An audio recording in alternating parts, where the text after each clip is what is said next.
We talked to the experts from NARPRO about the importance of interval services. We'll be right back. What are interval services and why are they so important? Luckily this morning, Jim Garnan from NARPRO is here to keep us all in check and on the roads all year long. So I can't say this word, I don't know why. Interval services are the things they always say, like 30,000, 60,000 miles that a mechanic should be warning you about, I guess. Right, it's time in miles. So that's the interval. It's either amount of time or an amount of miles that has been in your car. Now, some of the chemicals need to be replaced just because at that period of time they can no longer do their job. You notice if you look in your owner's manual, a lot of those interval services have inspect and check. There are a lot of things on the car we can actually test. We can test coolant, we can test brake That's right fluid. here, correct? Right, the test strips, just like you'd use for your pool. It'll analyze the fluid and tell us whether it needs to be replaced or not. So there's a little dipstick, you can just put it in there and it'll give you the answer. That'll tell you, yes or no, do I need to do some work right now in my car? Right, it'll tell you how the coolant is. But there are some fluids in the car that you don't have a good way to test.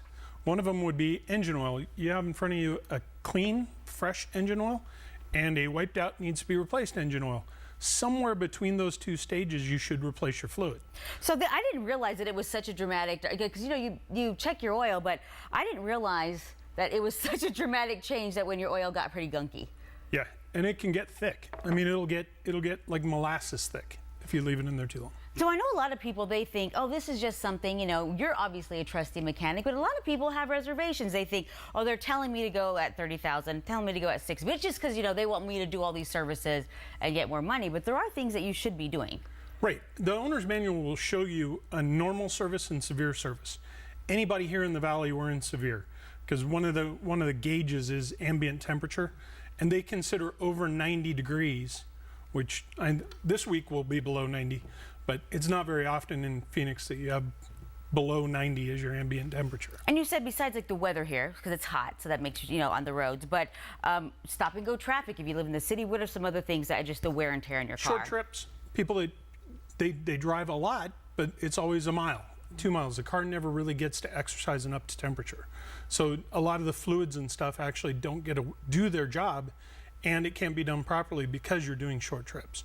So one of the important things about interval service is you want to maintain the records for your car. Make sure that you have a history of when transmission fluid was replaced. If you go to the same shop all the time, they have it on their computer. All the NARPRO shops are computerized. We can look up and tell you when it was last changed and when you should probably change it next. And then every service, every time we're changing your oil, we're going to check all the vital fluids and make sure that they're not getting out of hand.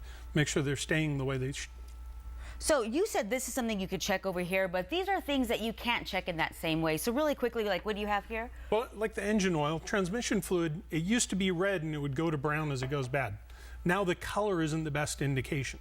So we don't have a good way to judge transmission fluid and say it's bad, but the heat here in Arizona really stresses transmission fluid.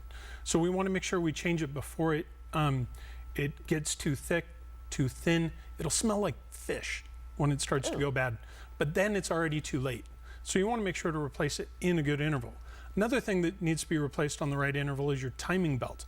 Most cars anymore have a timing belt on them, and you can't see it without removing covers and getting in there to check it out. But it basically look like this. Well, perfect. Well, Jim, you always have good tips for us. Where can people go to find you and your shop and more information? NARPRO.com. Thank you for being here this morning.